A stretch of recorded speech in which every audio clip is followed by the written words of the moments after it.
बताई हुई साधना को इस समय करेंगे। पर अभी हम सब भजन में सुन रहे थे गरीब। गरीब कहते किसे हैं, कभी विचार किया? गरीब उसे कहते हैं जिसके पास भी न हो। और हमारे पास कुछ भी कब नहीं होता है? जब हम अपने किसी भी चीज को अपना नहीं मानते। और इसी को परम पूज्य गुरु महाराज ने दृष्टा साधन के द्वारा समझाया है।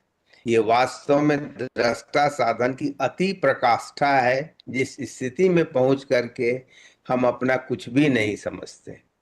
कुछ भी हम कब समझते हैं? जब हमारे अंदर मोह बढ़ जाता है। मोह कब बढ़ता है? जिसकी संगति हम जितना ज्यादा करते हैं उससे सबसे ज्यादा मोह होता है। और इसी कारण आप देखें, उदाहरण के तौर पर हम एक मकान में अगर रहते हैं, उस मकान में टूट फूट हो जाए तो हमें दर्द होता है, दुख होता है। कारण हम उस मकान के साथ जुड़े हुए हैं।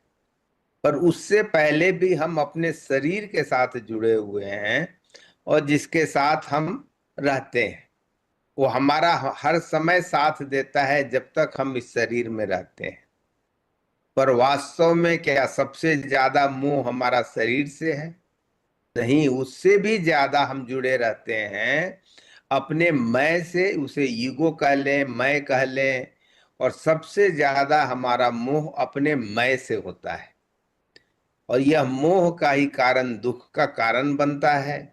इस मोह के ही कारण हमारे अंदर दूसरे जो अवगुण हैं, चाहे काम, क्रोध, लोभ, अहंकार कह लें, वो सारे मोह के चलते होते हैं। अगर हमारे मैं के साथ हमारा मोह नहीं हो तो हमें किसी बात से दुख नहीं होगा। दुख नहीं होगा तो हमें अपमान भी नहीं महसूस होगा। अपमान महसूस नहीं होगा तो हमें क्रोध भी नहीं आएगा।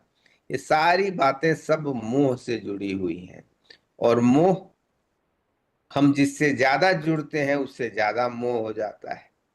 तो इसी मैं को कम करने के लिए, मैं से मोह को कम करने के लिए परम पूज्य गुरु महाराज ने हम सबों को ऐसी साधना दी है, जहां मैं से तू पर आते हैं, और तू से भी ऊपर जहां न मैं है न तू है। वास्तव में जहां हमारा अस्तित्व ही समाप्त हो जाता है, तो न मैं है न तू है। उसी साधना को हम सब अभी करने के लिए बैठे हैं। अगर कोई नए भाई बहन बैठे हों, नए साधक बैठे हों, तो उनके लिए क्रिया बतला दी जा रही है।